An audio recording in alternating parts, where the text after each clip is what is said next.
This week, we are less than a week away from WWE's Crown Jewel in Australia. An AEW star has her sights set on Canadian gold, and author Brian R. Solomon is here to talk all about the life and times of the great Gorilla Monsoon. This is McGuire on Wrestling. Let's go.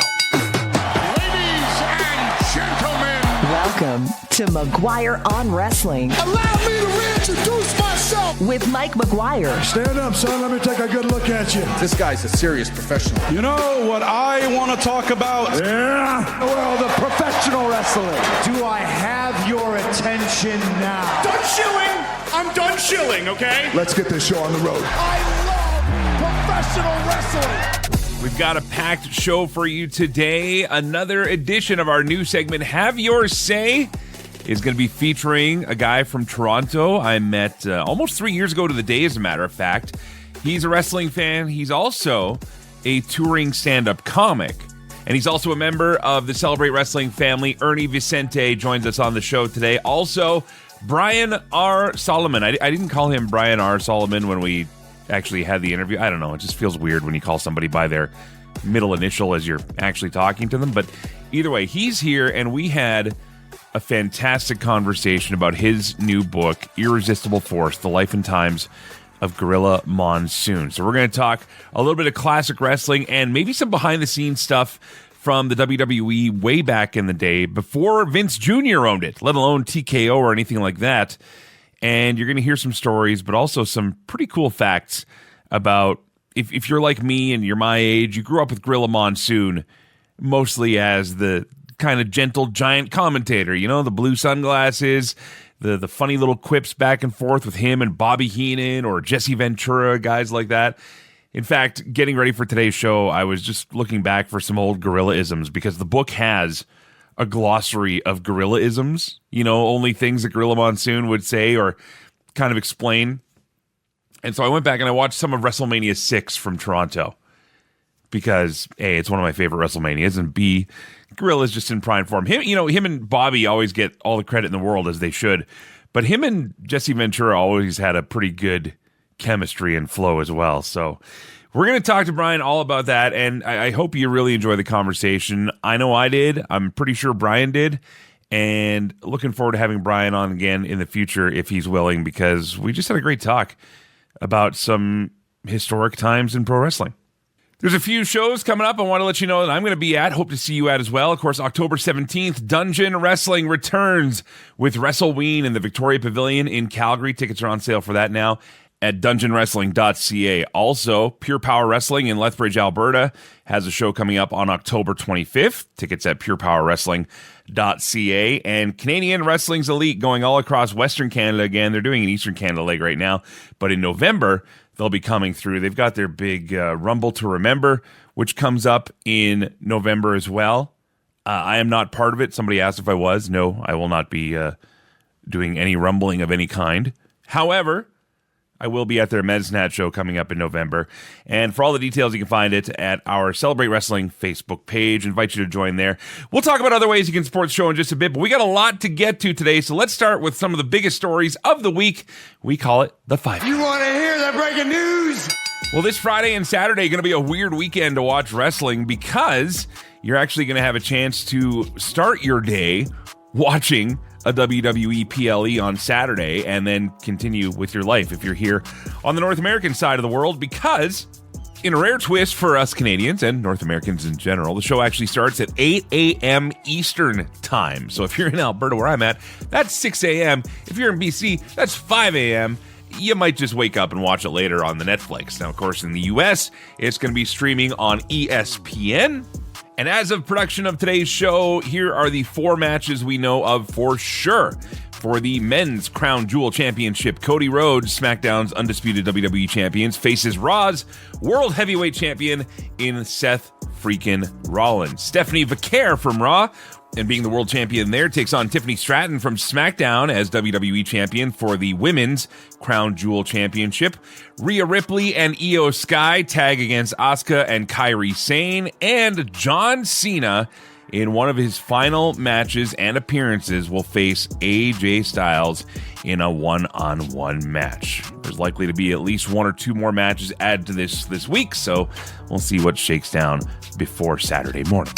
I've been telling you for a while about Winnipeg's WPW. I've been keeping really close tabs on these guys for a while. They've got a really cool show that's been building for years with some local stars and also talents they bring in from all over the world. Well, they have their annual Rumble in the Burt coming up, and what's most interesting is now a big match has been added as AEW's Mercedes Moné looks to secure her 10th simultaneous championship as she takes on Canada's Jody Threat. Now, this is going to be for the WPW Women's Championship, and the match is coming up fast on October the 19th. It's a Sunday.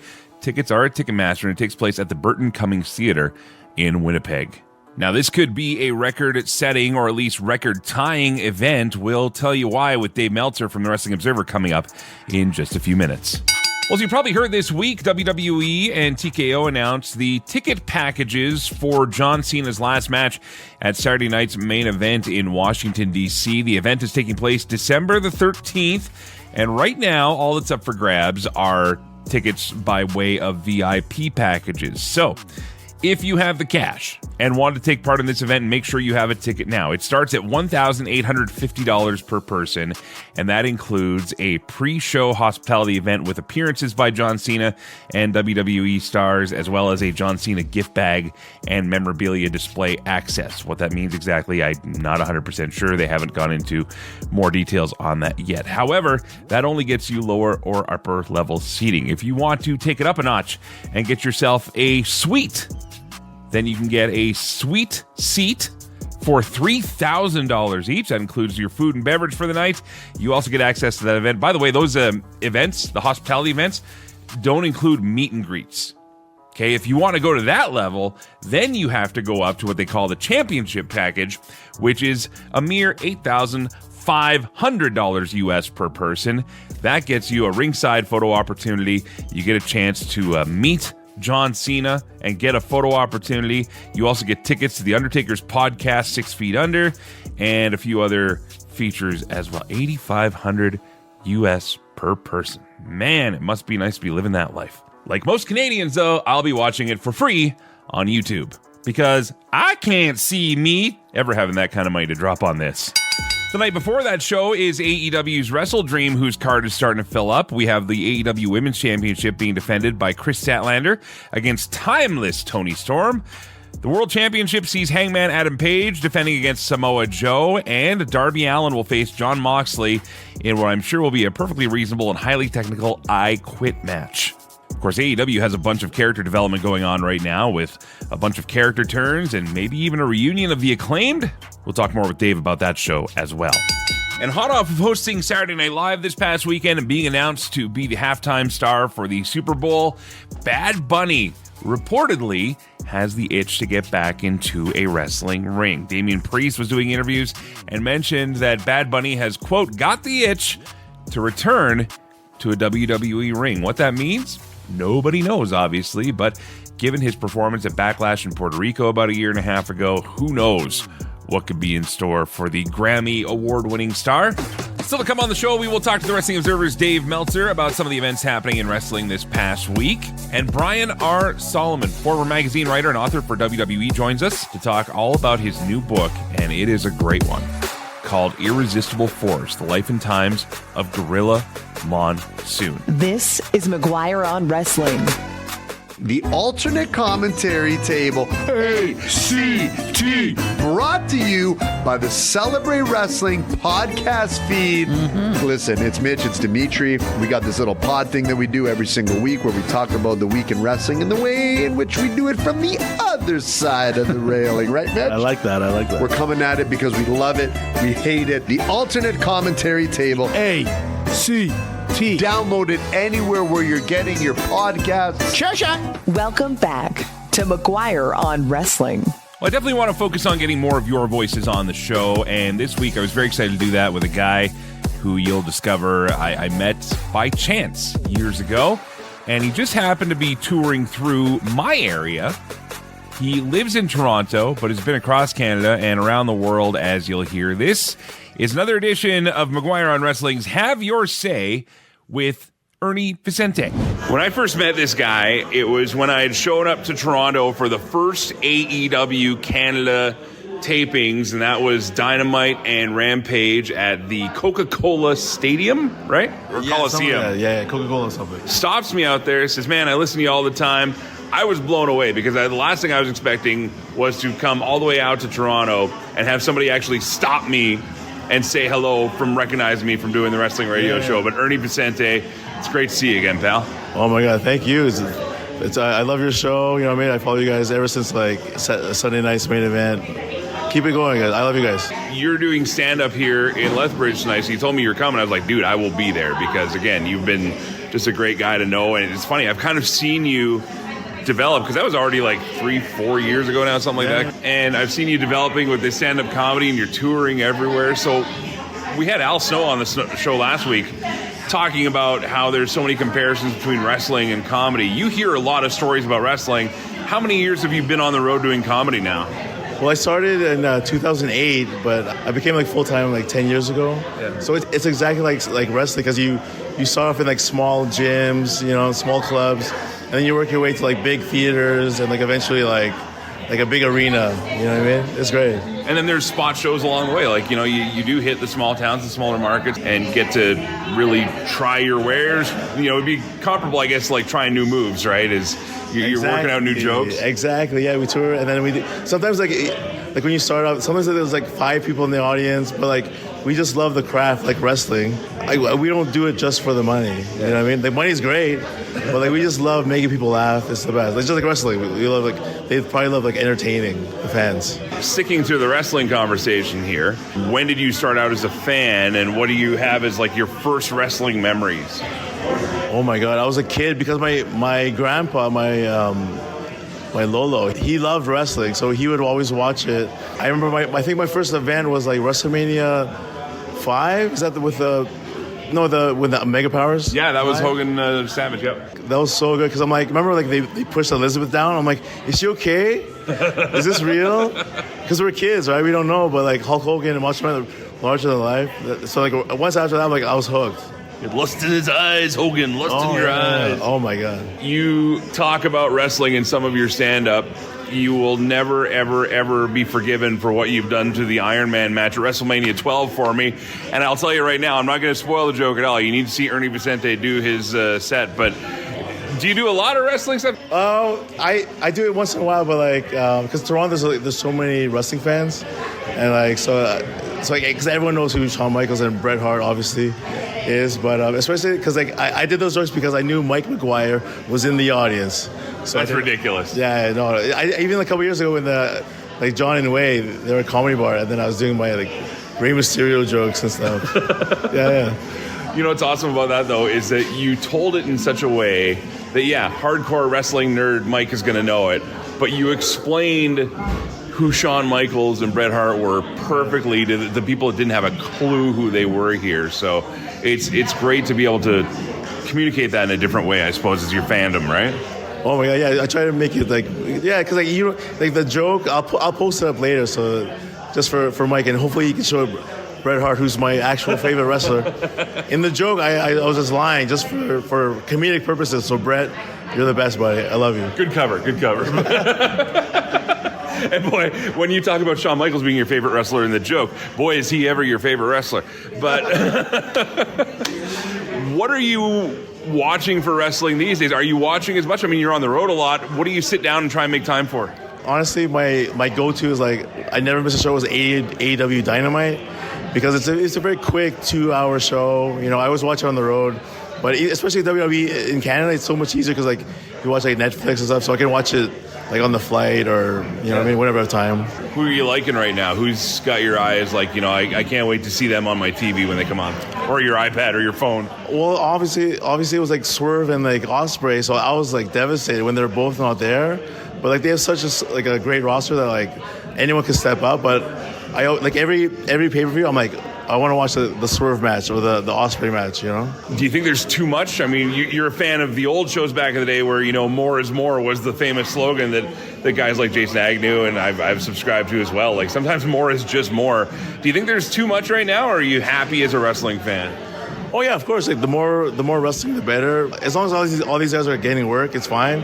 But like for the consumer, for me, like it's hard to watch everything. Like I pick and choose, but I never miss like Dynamite. Like Raw used to be like so long, so like, but it's easier with Netflix because you can like fast forward. Yeah. Like the commercials and stuff, but yeah, because like when we were kids, like, it was like only like Superstars.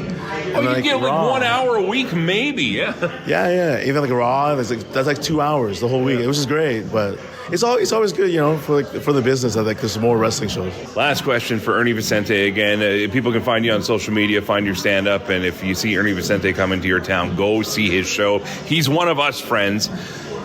Who should John Cena's final opponent be in December 13th, and why is it Dominic Mysterio? I was about to say Dominic Mysterio because he is one of my favorites. Like I remember back, like when did he start? Like, during the lockdown, right? Yeah, it was right in the panty. So back then, I was like, "Who's this kid?" Like MJF is like the same age. He's amazing, but now I love Dominic. He's like he surpassed MJF for me right now. Like he's like must see. I love it, Ernie Vicente. If people want to find you on social, where do they go? Oh yeah, so you can follow myself on Instagram at Ernie Vicente. But for the wrestling fans, on TikTok, I actually have a page called @FakeMysterioJr, where I do impressions of Rey Mysterio. Wait a minute, you do a Rey Mysterio impression? Yeah. I do a Rey Mysterio impression. Oh yeah? What is yours like? Hey, so my son Dominic last night, he betrayed me. He beat up our friend, his uncle, Edge, Adam Copeland. But now, when I got home, he's going to be grounded. No more Rhea Ripley. That's not bad. That's really good, actually. See, we used to do Mysterio Peace Theater, Joe Aguinaldo and I. Yes. And so that was where it was like, Dominic, you're my son. Yeah. I can't fight my son. Remember in the pandemic, the storylines were so whack. Oh, they were so terrible. Like who took the eye out? Oh, Rey Mysterio took the eye out. Seth Rollins, took his eye out. Yeah, so I was like, I just put this stupid video. I'm like, Seth Rollins, last night you took my eye out. That is not very nice. But I have my eye on you, Seth. I'll be back. Ernie Vicente, man, thanks for doing this. Great to see you, dude. Oh my God, thank you. Thanks for coming to the show, Mike. You're the best. It's time for the Wrestling Observer Insider with Dave Meltzer, McGuire on Wrestling. Dave Meltzer, how are you, sir? I'm doing great. How are you? A lot better than Dwayne Johnson, apparently. Lost a fight to Taylor Swift this weekend. Oh, my God. I felt really bad. I haven't seen the movie yet, but the first headlines that I read, which are basically like lowest first weekend, of his entire career, those are never good headlines. And I know he worked really hard on this movie. It was a passion for him. And I know that this was not like, a lot of his movies, they're there for box office. And this wasn't one of them. He really wanted to make a great movie, and he really wanted to get Oscar buzz, and we'll see how that works. But from a box office standpoint, and it was advertised pretty hard. He worked hard promoting it and everything. I mean, Taylor Swift probably had a big part to do with it, but it opened much, much lower than expected. So we're producing the show on Sunday, as we do. So for those listening on the radio on Monday in some locations, that's probably going to be about where it is, probably around the $7 million mark. Do you think maybe it just has something to do more with the content? Maybe it's The Rock. I don't know. What do you think is I don't think so much The Rock. I think it's the content of the movie. Mark Kerr's not a famous guy. They're doing a movie on a guy who wasn't famous. I mean, he was a star in MMA when MMA was not popular at all. And, Dwayne saw the documentary that HBO did. It was a very good documentary and wanted to make a movie. Wanted to make a movie based on Mark Kerr, thought it was a good story. And like I said, I don't want to judge the movie not having seen it. I had many friends who've seen it in the last couple of days, and most thought it was good. I've heard great things about it, actually, from a movie standpoint. The people that have gone and seen it, all I've read is great stuff. Yeah, I mean, it was 73% positive reviews from critics, which is good, but it's not overwhelming. It was the most risky performance of his career. He really tried to be a serious actor as opposed to an action star, but the open wasn't strong. I hate seeing him raked over the coals by it, but that's what happens. You know, I mean, every headline I saw is, you know, Taylor Swift knocked out The Rock. I don't see a bunch of Taylor Swift fans going, oh, well, there's no Taylor Swift movie. I guess I'll go see this movie about No. But MMA guy. But the difference is, and it's a big one, is that at like the big IMAX theaters where you have like this one big theater that's got all the whatever, you know what I mean? And then the other theaters, just normal theaters. Right. He was supposed to debut in those theaters. And then Taylor Swift comes along and he's moved to the smaller theater. So you don't have the big, impressive stuff. So people who go out and they want to see the big movie, right, in the big theater on Saturday night, you know, or Friday night, they went to the Taylor Swift movie. They didn't go to the Dwayne Johnson movie. So that's where it did. It hurt. It's hard to say how much. I don't know that there's a big crossover between people who want to see Mark Kerr and Taylor Swift. But as far as the prime location, yeah, that was actually pretty legit. Well, this is McGuire on wrestling. Let's talk about some wrestling here, Dave. AEW had their big 6th anniversary show for Dynamite this past Wednesday. We saw Andrade return, but we've also seen a lot of other things lately that I feel, and agree or disagree with this, I feel AEW, in the short time they've been around, are now trying to lean on this nostalgia of their own company. We've seen the Jurassic Express reunion. We've got Orange Cassidy back to being Orange Cassidy. We've got other characters that are kind of reverting. Even Hangman in the world title scene. Like, we're seeing a lot of stuff again that has been there before, but it seems to kind of be rehashed. Do you think this is a solid move for them to try and maybe keep the audience happy? Obviously, the feeling from Tony Khan is that the Jack Perry heel turn wasn't optimum because he's going back to being the old character with Luchasaurus. You know, Adam Page is the right guy for the right time as to be champion. I mean, there was, you know, I mean, he had the choice between Adam Page and Will Ospreay, and the reality is Will Ospreay's neck was in bad shape, and Adam Page was the right choice because if he put Will or he put Swerve in that spot, then he'd, you know, kind of have problems because then he'd have to redo everything. And Adam's way more over this time, I think, than last time anyway. And he's a better performer now than he was then, too. Not that he wasn't always a good performer, but he's really picked it up a notch. So, you know, in that sense, yeah, it's stuff that's done before, but guys get better and things change. This coming weekend, we're heading to Australia for WWE and Crown Jewel headlining there. They're doing a SmackDown taping there as well. For all intents and purposes, the build is what it is. It's champions versus champions. It's trying to pick as Seth Rollins said, to lead the company in the next 20 years. I don't know how accurate that is. But that was a little hyperbolic. But nevertheless, I mean, what do you feel the buzz is going into this show compared to others? I'm not feeling the usual gotta watch it vibe, and I'm wondering if that's just me or if that's kind of consensus you're seeing among fans. I think so. I think that's right. I think that you know, WrestlePalooza was a much bigger show than usual, and this one, you know, it's like it's one of John Cena's last matches with AJ Styles, but I think that, and it'd probably be a really good match, but I don't think it's like a Brock Lesnar match, right? Star power wise, it just doesn't match up. And then Cody and Seth, like, neither belt's at stake. So it's just a match, you know. I mean, it's like they're trying to get this champion versus champion thing, and like with Tiffany and Stephanie. But at the end of the day, all the champions retain their titles, so there's no title changes in those matches. And you know, Cody and Seth's an interesting match, but the match, you know, for Seth, the money match is CM Punk, Roman Reigns. You know, not Cody. They don't really have a grudge. And for Cody, you know, it's whatever, Drew McIntyre, Brock Lesnar, Randy Orton, you know, those are the ones that I think people want to see more. So, like you said, I don't think that this is, I don't think it's going to do the numbers that WrestlePalooza did, put it that way. The big announcement, of course, was made. You mentioned one of John Cena's final matches. Saturday night's main event going to be happening December 13th. The ticket prices for this event are remarkable, we'll say. They're really high for essentially like not even a pay-per-view show. Who's going to be the guy across the ring from Cena?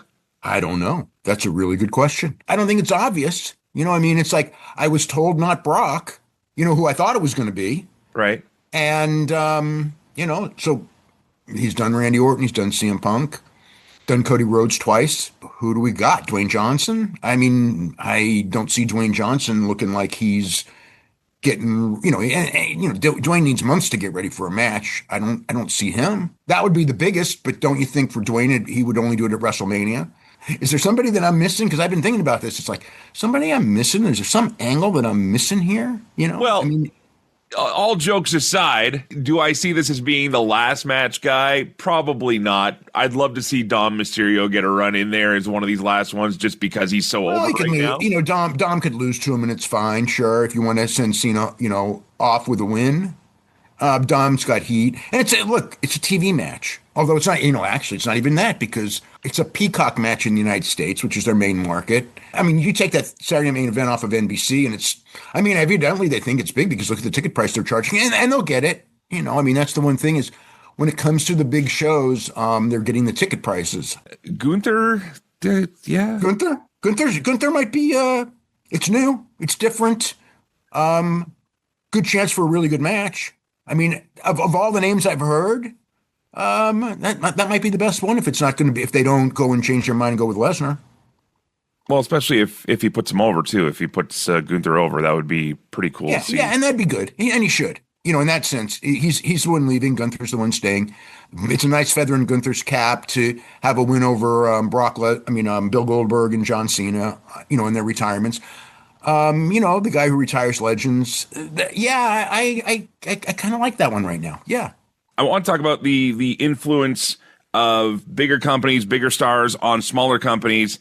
And when I say smaller companies, I really want to talk about these guys. I mean, we've got Dungeon Wrestling in Calgary. I've got great local indies around here. We've got CWE that goes across Canada. But I don't know how much you've heard coming out of Winnipeg Pro Wrestling lately, but they are on fire these days. Oh, really? They're doing some amazing shows. They've built up a great local roster. They bring in great guest stars. Their production is top notch. Like, I love watching their stuff online. And an interesting name is coming along, and she is going to be fighting Jody Threat for their championship, and that is Mercedes Moné. Very interesting. I'm wondering if we're going to go back to more belt collecting here moving forward. Don't you think? I don't imagine. An interesting shot in the arm for sure. I don't imagine Mercedes Moné challenging for a championship and not winning it. The deal is, I think, to get her up to 11 belts. I didn't know there was a deal for that. Yeah. They've been talking about, like, Ultimo Dragon has the record with 10 and she has 9, and she wants to break the record. Well, Jody Threat, a great Canadian talent who I've been seeing come up for the last few years here. Great run with TNA. She's been doing amazing things across the country. She works her tail off too. Just started a training school as well, and she's really someone to keep an eye on here moving forward. But I found it interesting, and I wanted to, if nothing else, being the Canadian contingency here, get WPW on your radar as well, because again, they're doing some pretty cool stuff. So if you have a minute, and I know you don't have many minutes, but if you do, you should really check out Winnipeg Pro, because I'm very interested to see their Rumble in the Burt has become like a really signature event, especially in Western and Central Canada. So yeah, it's really something worth checking out here. I did mention TNA there. There has been rumblings about a potential TV deal here with all the work they've been doing with WWE. Where do we see this being a possibility? And if so, does that become a credible threat against AEW? They're hoping it will be. I don't know who they're talking to, other than I know that CW was one of them, which would be good. That would be a good one. I think A&E was one of them, which, WWE's does show Sunday nights on A&E, and the numbers are very, very low. CW, I think, would do all right, because you got the synergy. NXT is a big hit on CW, and maybe even if it's not as big, it's probably going to be bigger than anything else they're going to do in prime time on that night of the week. So it makes sense for CW. And again, WWE has the blessings. There's a deal with WWE that, WWE has the right to buy that company at any time they want. I think it's in their best interest right now not to buy the company. You don't want to, you don't want to encourage that, lawsuit that, UFC got by buying more companies, because you already bought AAA. Although that's an international company, but this would be buying I guess it's technically a Canadian company, right? But they perform in the United States. So that would be like you're buying an American company, so to speak. So I think it's advantageous to not be owning it and helping them to get TV. I mean, they're beholden to you. And I mean, they're beholden to them anyway right now at this point, because for TNA, it's made them far, far, far more relevant having this, having the presence on NXT television. I've only ever had limited interactions with Anthem. I've never gotten any indication that they're interested in giving up the TNA property. I've never gotten any indication they're interested in giving up any of their properties. There's been talk many times of selling. That's not new. I mean, Carlos Silva's even talked about it. Like the idea of selling. So, but yeah, no, I mean, they tried to get AEW to buy it, Tony Khan to buy it. So, which she was not interested in. Talking to Dave Meltzer from the Wrestling Observer and WrestlingObserver.com. Again, we're going to be talking all about the life and times of Gorilla Monsoon in just a few moments here. Dave, I know as the business rolls on here, you've had a ton of stuff to cover as far as the newsletter goes. What are some things people can read about in the latest issue? The issue coming up, we've got a TV rating story, which is huge. It's actually one of the biggest stories of the year. The new television ratings in the United States have changed as of October 1st. They started sort of changing in September, but the official changeover was October 1st, and wrestling's taken a hit. Bad. Okay, what is? I saw something about this, and again, we try not to delve too much in the ratings here because we just like what we like and don't what we don't. But I did see something about this. So, can you give me kind of the abridged version of what all this is shaking down as? They changed the way that they figure numbers. They went from 45,000 homes to 45 to 75 million homes. NXT more than anything in the 18 to 49 demo, and AEW. Last Wednesday did, a number when I saw it was just like, it's one of those things where it floors you. It's like, oh my God. And then the more you study it and the more you study it, the demos and everything, it's like they went against a big, big baseball game, as did NXT. But we have the dual numbers for a couple of weeks on all of these shows. So I know that across the board, every show has taken a substantial hit. It's significant because if you have a 20%, or in the case of NXT, a 30-40% drop, that's your ad rates. You know what I mean? Your 1849 is down 40%, your ad rates are going to be down 40%. And so it's super significant to the value of these wrestling shows. AEW, it gets a lot of money from media, and they're under, they got till 2027 is the last year of the current deal.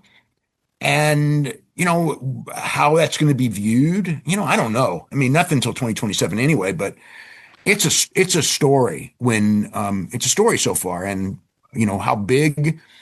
I've had some people go like, it's only a couple of weeks, but it's like when we got numbers for the exact same show on the exact same night, and one is a good number and one is a bad number, whereas everything else on TV, the numbers are pretty similar to what they always would be. There is what about wrestling did we not know, and was wrestling overcounted, or is wrestling being undercounted?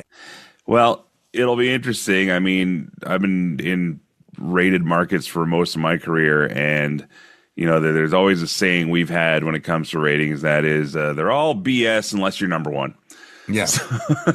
He is Dave Meltzer from the Wrestling Observer and WrestlingObserver.com. Dave, always a pleasure. You have a great week, and we'll talk to you again after Crown Jewel. Thank you, sir.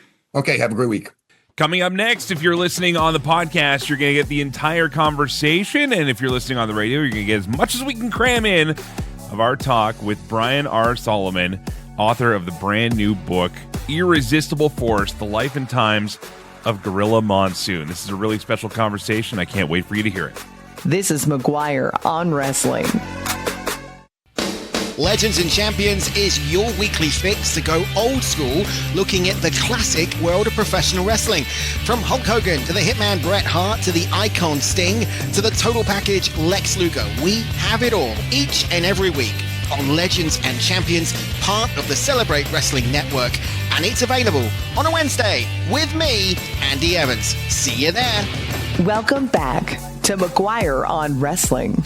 Well, if you're a fan of wrestling magazines, if you're a fan of wrestling books, if you're a fan of wrestling history podcasts and all that in between, this guy has to be on your either watch, read, or listen list. Brian Solomon joins us. How are you, sir? I'm doing very well, Mike. Thanks for having me on the show. Thank you so much for being here. I look back at even just the publicity you've been doing for this show. So for you to make time for our little shows here, really appreciate it. But I've been purposely avoiding the interviews until you and I have our chat, because I wanted to try and not parrot anybody or do anything like that, but I mean, some of the people I know you've already talked to, you're on with Jim Cornette and Brian Last, you're on with JBL. I've seen you doing the whole circuit with this book, but what a book to do it with. Irresistible Force, The Life and Times of Gorilla Monsoon.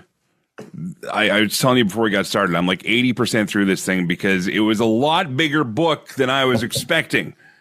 And that's not a bad thing, because the fact that I'm that much through it and still with it, you got me. So it's a great read so far. But I think the most important thing to say off the beginning of this is, before we even talk about your history with WWE and your history in the wrestling business and being around that and as an author, what on earth made you choose to want to tell the story of Gorilla Monsoon, a guy that you didn't know?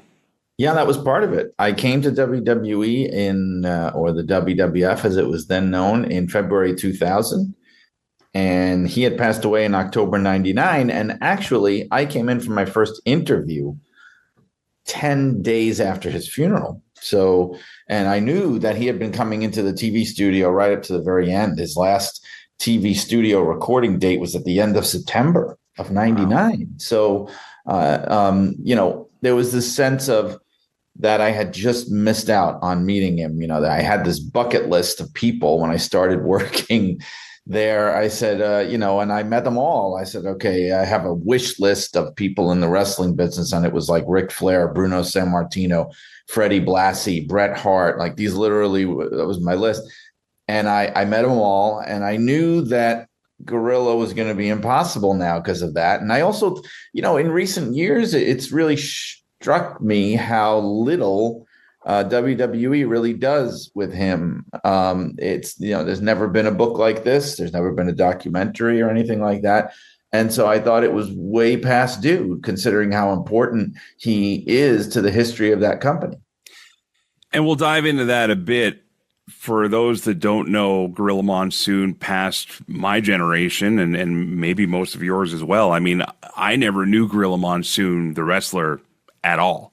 To me, I was in that generation that grew up. Oh, he's the friendly old man with the blue glasses that tells me all these wonderful medical terms for what part of the body's being worked on. And the old man, it's funny. Meanwhile, I'm the age right now that he was when he called WrestleMania 3. So we were all very little back then. That's gross. I hate that fact because, we were just talking about it the other day too. Like, if you go back, we were talking about like remembering WrestleMania 6 and, we're on 42 now. It's like, come on, that's just not fair.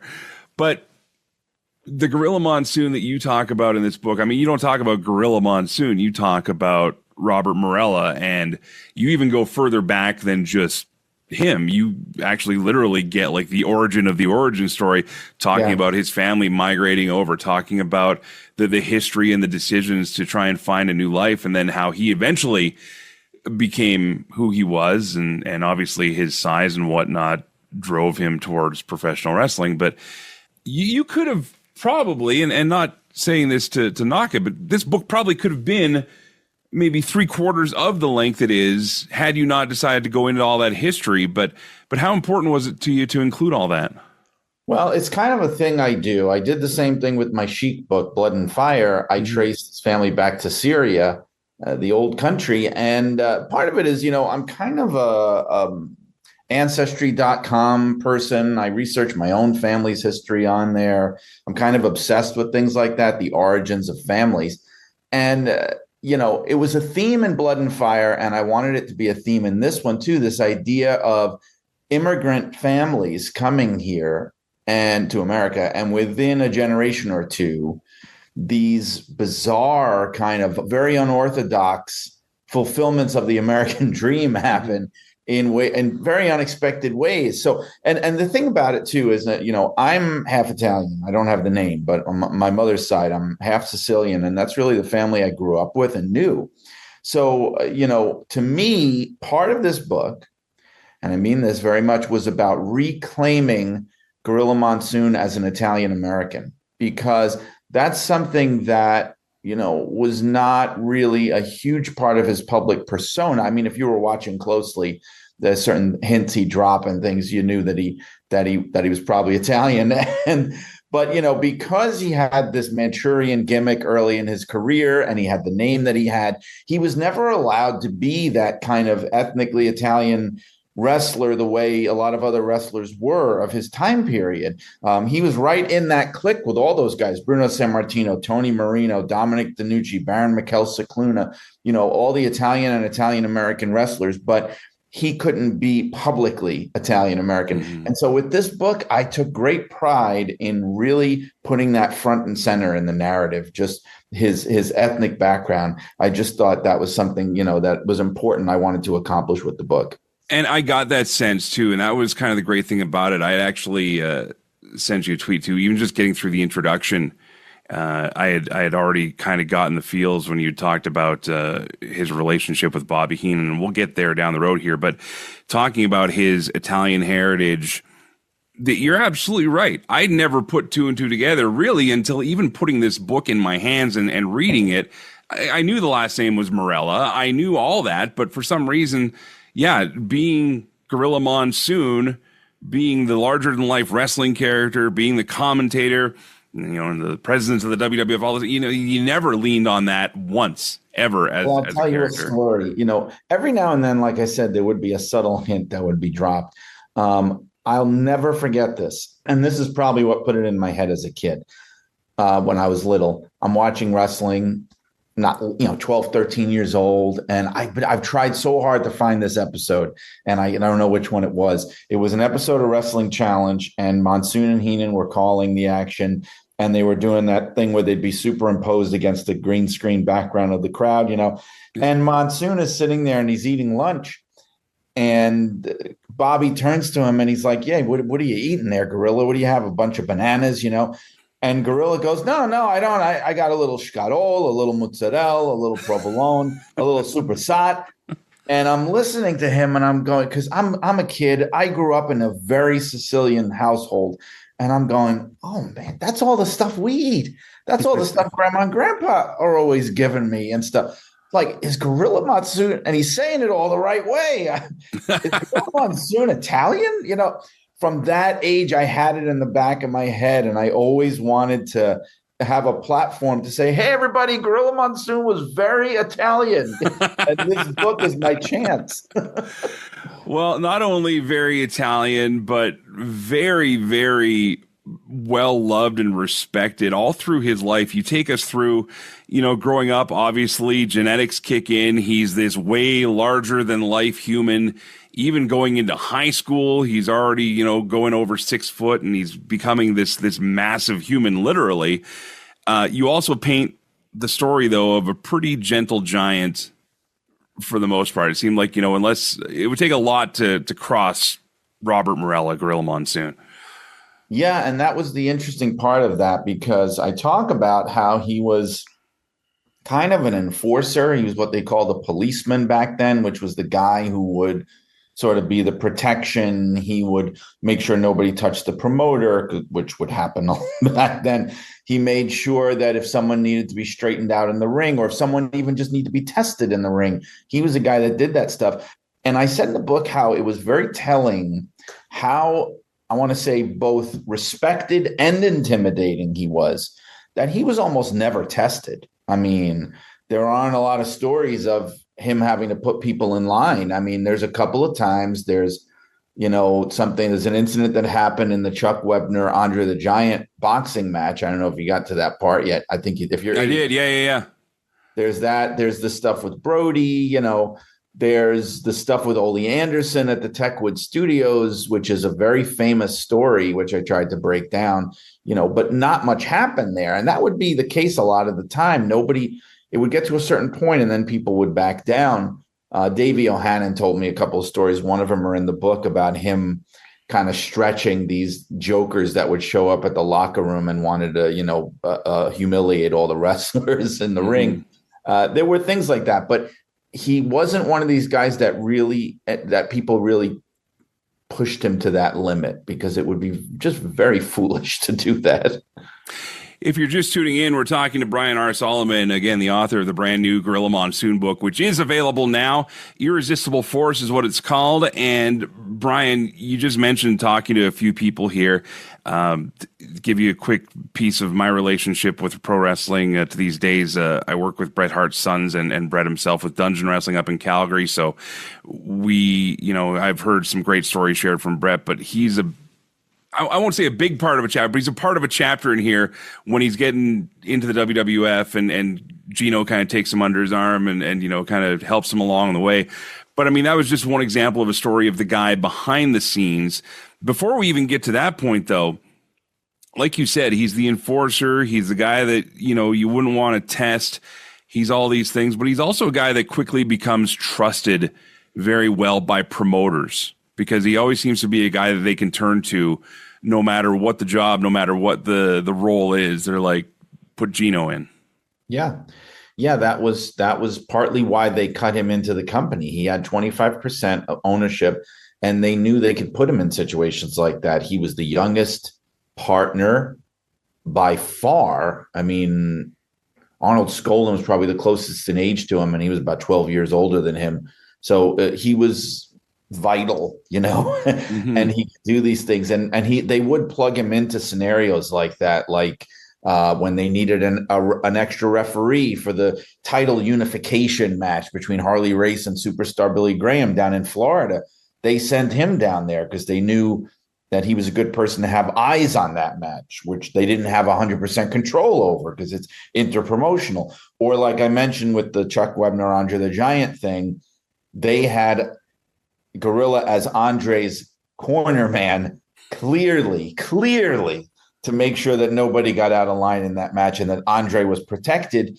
And on that night, Gorilla actually had to enforce that. But there would be other things like that. In fact, even later, when Vince Jr. steps in and they're expanding, in the early years of the national expansion, before Gino's health started to slip, he was going out to all the new markets and things. And he was kind of Vince's boots on the ground in some of those new areas, partly because of the reasons I've given, and also partly because he was so well liked and respected by everyone in every territory that it was seen like this is a guy who has a reputation in the business. He can smooth things over. He's not an untested commodity or someone who's not really that well liked and trusted like Vince. So, he was the guy that would go into places like Calgary and Houston and St. Louis and stuff.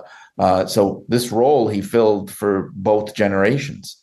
And it's so funny being a young fan growing up and being oblivious to all this stuff, right? Like we just see him as the guy on TV, not knowing just how much was there. When did you first clue in that he had all this responsibility and was such an integral part of, I mean, let's face it, there literally probably wouldn't be a WWE had he not agreed to sell his part of the company, or maybe it would have been a vastly different thing. Like, how long did it take for you to discover how ingrained he was in the fabric of that company? I knew because I worked there. So I knew from the years I was there, because even though I missed him, I was surrounded by people who had worked with him. He had just died. So all these people who were so connected to him that I got to know, Tommy Carlucci in TV, Jill Clark, who was the makeup artist, and Kevin Kelly, when he was still there, he had an office right around the corner from my office. There were all these people whose lives and careers he touched. So I definitely got that idea right from then and there. And I would hear stories. I even interviewed Vince a couple of times when I worked there. And Vince had said to me directly, and this is something that he finally publicly confirmed in the Netflix documentary, he told me that his father wanted Gorilla Monsoon to succeed him, that he had high hopes for him to do that. And so Vince had to sort of break through that to take over. So I knew these things. However, I didn't fully understand until I started researching the book how contentious that situation was. And like you said, how Gorilla very possibly could have been an obstacle to making that takeover happen. I had never thought that. I always assumed for some reason that it was this very peaceful transition of power. It was not. So that was a bit of a surprise for me.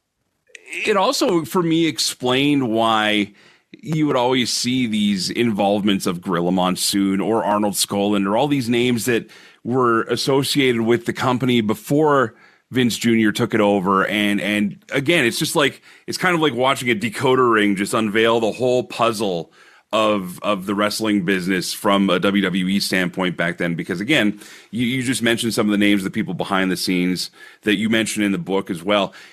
You mentioned your research processes for this. How many years and I'm guessing years, or was it years, went into this? Like, were you always kind of cultivating this book in your head since you started working there and started hearing these stories? And from that point to actually putting out the plan, okay, here's going to be the book, what was the length of time and process for that for you? Well, back then, I never knew that I would be a writer of books. I mean, when I was a magazine writer back then, I actually did my first book for WWE. It was WWE Legends, but I kind of thought of it as like a one-off. I didn't think I'd be coming back to this topic and other topics. I mean, this is my sixth book. And to tell you the truth, it was not an idea that I was incubating for a terribly long time. It was one of those things where when it finally came to me, it seemed like the most natural thing in the world. I couldn't believe that I hadn't thought of it before. In fact, I was doing an interview for Blood and Fire when the subject came up, what's the next book going to be? And I have to give credit to Dr. Mike Lano. I don't know if you know him. I was on his podcast, and he was the one who said, hey, what about Gorilla Monsoon? Just like that. And it was like a door opened in my brain. It was like the most obvious thing to me in the world, and I just hadn't thought of it. I think maybe one of my subconscious reasons for not thinking of it was assuming that because he was such a cherished part of the WWE tapestry that they might make it difficult for me to do. I don't know why I would think that, but then I started thinking, well, wait a minute. They just did an Andre the Giant book, Pat LaPrade and Bertrand Hébert, and that wasn't a WWE book. So if they could do that, then I could probably do this. And I started putting the thought together in 2022. And so all that time from then till now, it's taken over my life. And I'm so glad that it's finally here because I can share it with everybody. Like in the process of writing it, I thought to myself, okay, Blood and Fire, that book I know was so critically acclaimed and people seem to really love it. And I thought, all right, well, this one's probably not, I mean, I wouldn't have said this publicly, but I'm thinking this one's probably not going to be as good maybe because, you know, I don't know, it's more of a mainstream character. There's more known about him. I'm thinking, oh, I'll do the best I can.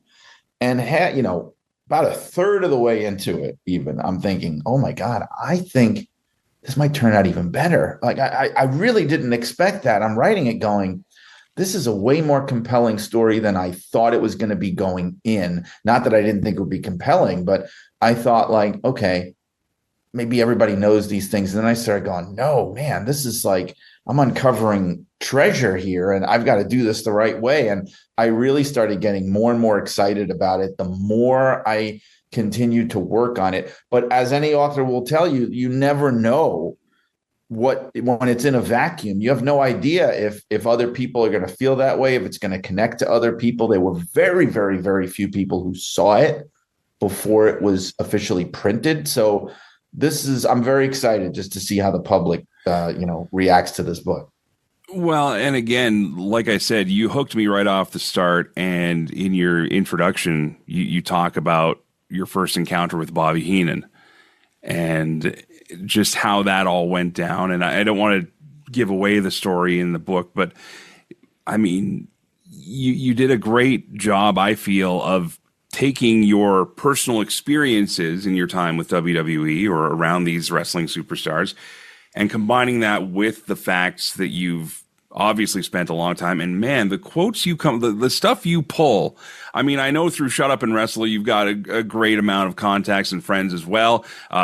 We've got a couple mutual friends and like Greg Oliver and Keith Greenberg and stuff like that, obviously. But it's like, you know, there's one line in here you quote just randomly out of a Stone Cold podcast. You know, there's a line you quote out of a Slam Wrestling interview. There's a line you quote, just all this stuff. Like, I can only imagine, you know, if external hard drives weren't a thing, how much paper would be around your office at this point for this book.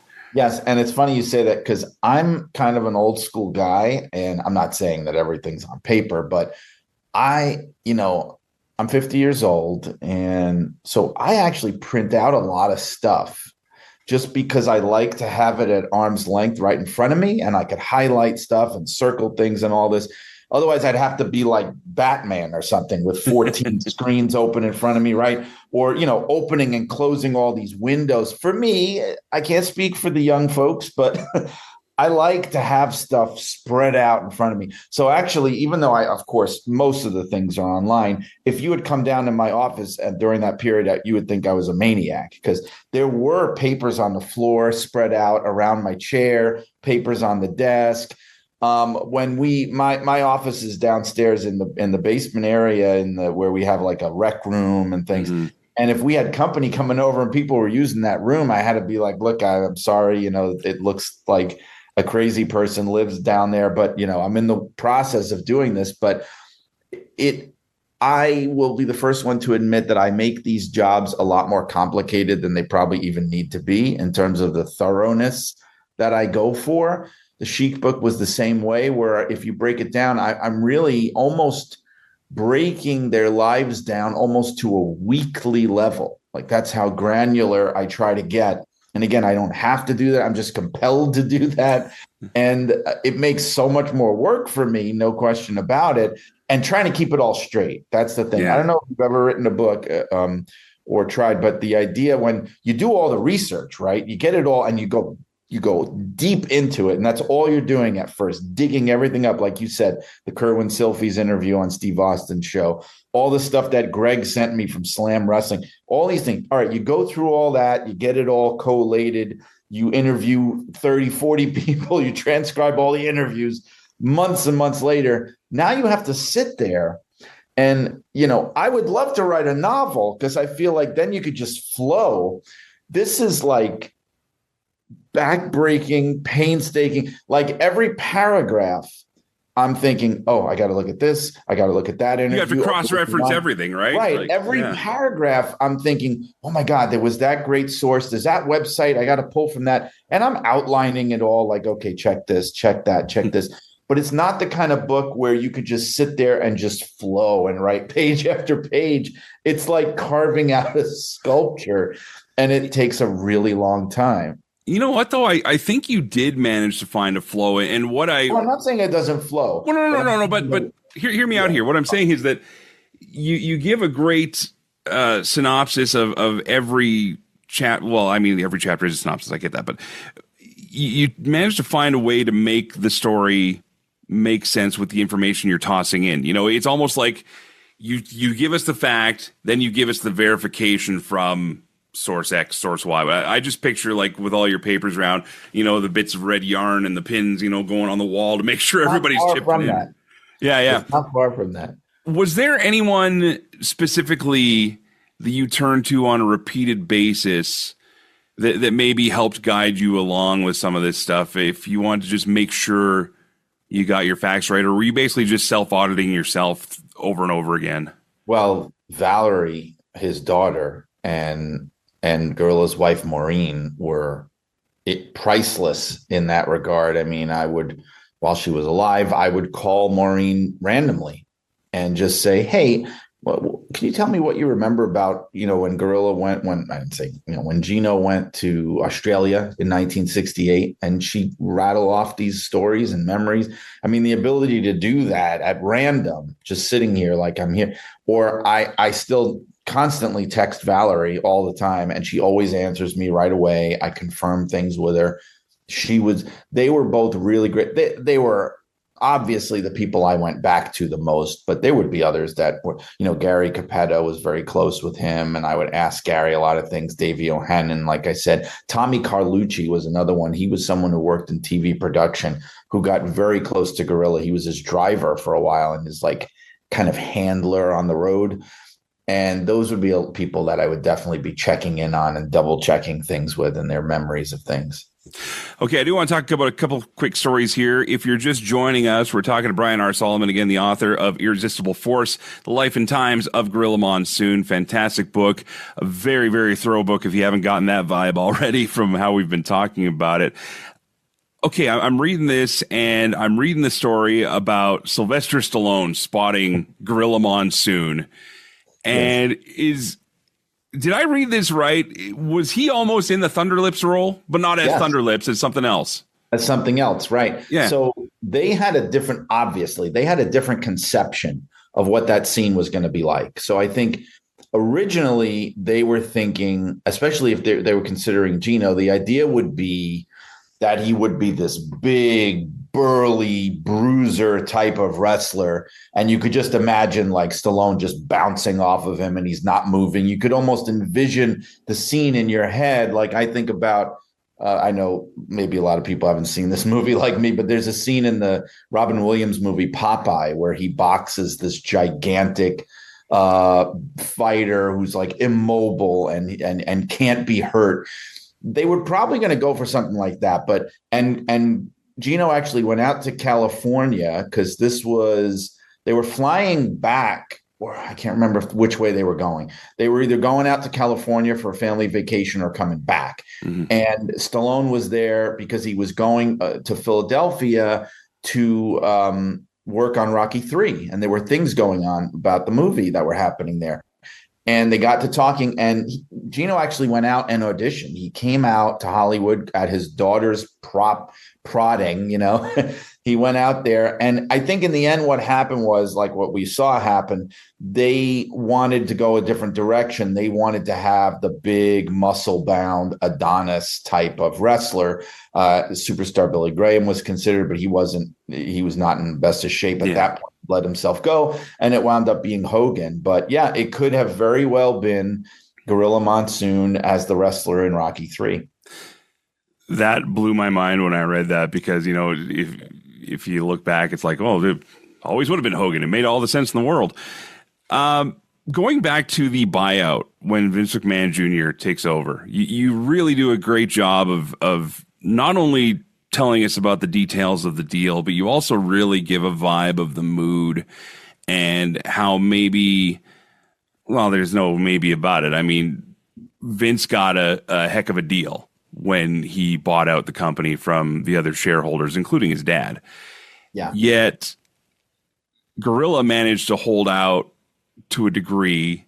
And the words were, I think it was Tommy that you quoted said, he wanted a guaranteed job for life. He wanted this much money and he wanted to be on TV.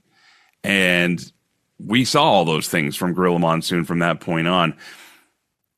Yeah. And you said earlier, it might have been more contentious than we thought it was, because to me, I always perceived it as Vince is like, of course, Gorilla, you're Gorilla Monsoon. We'll give you whatever you need. But then looking back at how things went with all the other partners, clearly that wasn't the case. No. He was looking to strong arm everybody. There's no question about it. Even if it was an iron hand in a velvet glove, he was still looking to strong arm because, like I said in the book, it all started because Vince Sr. was looking to get out. He was just sick of it. He was done. He was tired. He was closing in on 70, and which is funny because Vince is 85 or whatever he is, 80 now, and he's still acting like he's 30 years old. But Vince Sr. was looking to get out, and his health was failing, and he just wanted to sell off his 50%. And so, he was looking for a buyer, and Vince, he was going to sell it to the partners at one point, which would have been great for Gorilla because he would have been at least 40% owner. You would have had Phil Zacco, who was old and retiring. You would have had Arnie Skolin as a minority owner. And Gorilla pretty much would have taken over at that point. And then Vince swept in and said, no, sell it to me. And by the way, not only do I want your 50%, I want everything. That wasn't even on the table at first, And so he had to convince these guys, and they were not thrilled at first. And the thing was, they fell in line, but Gino was the one who had the most to lose. That's why he was the obstacle to it. And for all the business dealings, and I mean, us as fans, obviously not being on the inside, we all have our own opinions of how we think Vince McMahon operates or operated. It always seemed to be not a contention thing, but it almost seemed like a bizarre appreciation of Gorilla after the fact. Is that fair to say that once the deal was done, all of a sudden Gorilla was kind of held on high for a bit? It is. I think what the thing about it was they grew to respect each other. Their relationship prior to the sale, when they were both working for Vince's father, was not anything warm. Like Gary Capetta told me, it was like there was Team Gino and Team Vinny.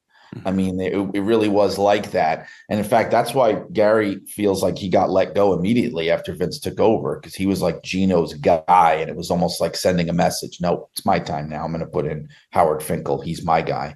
That kind of thing. And so there was contentiousness in the early years. They were rivals. They absolutely were rivals. Vince himself, like he said in the documentary, Gorilla Monsoon saw me as competition, and he was right. But it was something where they definitely grew to respect each other. They grew to become friends and colleagues. But I know from Gorilla's side, especially from talking to family and friends, that there was always kind of a holding at arm's length. It wasn't like brothers or fathers and sons. It wasn't like, for example, Vince's affection for Freddie Blassie, how he loved him like a father. Yeah. It was never that. It was mutual respect. It was collegiality, but arm's length. And I can only assume that Vince felt the same way, honestly. Well, I got to tell you, I can't wait to finish the last, I think I got maybe 100 pages left in this thing here, 150, but it's been a remarkable read. My listeners know, again, that I'm not a fast reader, so to commit to as much of this book as I did in the few weeks I've had it, thank you for the experience and the opportunity to do that. Thanks to Claire at ECW Press as well, who's been fantastic. She actually, when I first started working, doing this show as a national radio show, I had said, do you have any other wrestling books? And she actually sent me your Sheik book, and I read that, and I was like, this is incredible. So I know the reference point. This thing, though, is something that speaks directly to me as somebody that grew up with Gorilla Monsoon. Also as somebody who fancies himself, somebody who would give up everything tomorrow to be a regular wrestling commentator and announcer and just do this as a career. I mean, my radio job is fine, but most of all, I mean, you've been talking to a lot of people. I mean, the quotes you have on here, I mean, getting Brett to write the introduction on this was fantastic, because I love when Brett tells any story where, he's praising somebody as much as he does Gino in this one. You got Brett, you got Jim Cornette, again, somebody who, doesn't have that many of a strong opinion. I love Corny's take on a lot of stuff here. And so, I mean, it's just doesn't hold back. No, and even the way even what he wrote in the book is fantastic here. And then a guy that I just got to meet finally not too long ago, AEW came through Calgary, and Tony Chimmel's working as a producer and an agent with or some of the stuff they do. I don't know what he does backstage, but I got to meet him there anyways. And even him growing up with Joey Morella, who, I mean, obviously that was such a terrible loss for Gino, losing Joey. We only got a couple more minutes here. I can't recommend enough the story you've told, and for you to put as much of your heart and soul into this. Like I can feel it, Brian. I've never known you from Adam, short of listening to your show and following you on social media, but the amount of respect you have for not just the content and making sure you got your stuff right, but what it seems like you have for Gorilla Monsoon, it's palpable in this book. So congratulations. I think you got a fine piece of work here, and it's really great. So thank you, Mike. I'm very glad to hear you feel that way. I hope others do. I did put my heart into it, and I'm very excited about it. I'm very proud of it. And when you do a book like this, it almost feels like you've given birth or something. And I'm releasing my creation into the world. So I'm excited. Well, you know what? I can't wait to see. You mentioned this was an interview question you had before. Do you have another one in the coffer you're thinking of? Okay, this is going to be the next one after this, or are you just happy to get this out right now and maybe take a break for a bit? I did 3 right on top of each other. There was actually a non-wrestling book in between Sheik and this, if you could believe it. I don't even know how I did that. So I'm just kind of enjoying taking a breath for now. I was thinking about doing something non-wrestling at some point next. I wasn't even kidding when I mentioned writing a novel, because I've never done that. And I've always wanted to try to do that, to write fiction. So I know a lot of people, would be disappointed if I didn't write a wrestling book, but I might do that. I might do a family memoir, like I've talked about my family. If I do a wrestling book, I do have a couple of ideas I didn't want to get too far into in case somebody tries to steal them. But I will say this, there was one that I've had on the back burner for years, which is to do a big coffee table art book on wrestling magazines. Ooh. Like the ones they've done on comic books and that sort of thing, and men's adventure magazines and Playboy. They do those books all the time. There's never been one on wrestling magazines, and I would love to go and really like 50s through the 90s would be like what I would look at, but there's less writing, but those books are expensive to make, those kind of books. And I've got to really sell somebody on that before I could do it. So we'll see, maybe. Well, you know what? Now that we know each other a little better, I mean, I'm going to write out to you on social media again here. I hope we can have you on the show again in the future. Something comes up, maybe you feel you're right for. But I will tell you this same thing I told Keith Elliott Greenberg when we first met and became friends years ago. I've got a stack of your work, whether you're proud of it or not. I've got a bunch of the old WWE magazines kicking around with your name on them.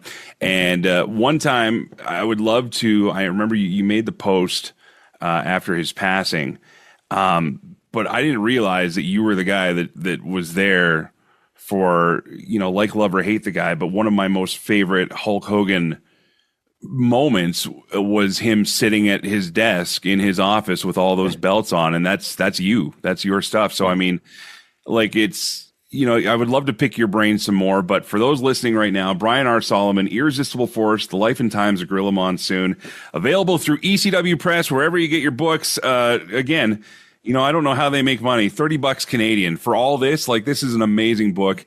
Get your hands on it. Brian R. Solomon, thank you so much, sir, for making the time for us here today. My pleasure, Mike. Thanks for having me. If you've never listened to Shut Up and Wrestle with Brian R. Solomon, or Brian Solomon, the middle initial thing, it's so he can sell books, because there's another Brian Solomon out there that's an author that's written a lot of books too. But anyway, Brian R. Solomon, a great guy to listen to, really cares about what he talks about, and really loves talking about pro wrestling. If you don't get the vibe from the conversation we had, then I don't know what will get you there. Because as much as it was fun to talk about, obviously, Gorilla Monsoon and what the book is about, I don't know about you, but I was kind of fascinated by his process and how he puts everything together. And if you see this book and if you get this book, you're going to feel it. This is one of the most heartfelt biographies I've ever read that wasn't either by the person it was about or by someone that knew the person. Like, he really went out of his way on this book. Thank you for going out of your way to listen to the show, to give us your listening ear and time. Thanks so much to Ernie Vicente for being a part of the show. Ernie, you're a gem. You're way funnier than I thought you would be, to be 100% honest. I was like, this guy listens to this show, and he's a comedian, and he likes this show. This can't be good. But no, he's great. So if you get to see Ernie Vicente anywhere, do it. I'm just kidding, of course. There are a ton of great people from all over that listen to this show and our podcast every week, and we can't extend our appreciation to all of you enough. That does it for this week. We're back next week. Until then, as always, thanks for listening and letting me do what I do. Play safe, drive safe. Abyssinia. McGuire on Wrestling. Online and on the radio. Listen to the show Mondays at 4 p.m. Mountain Time at CKXU.com, wherever you get your podcasts, and at McGuireShow.com.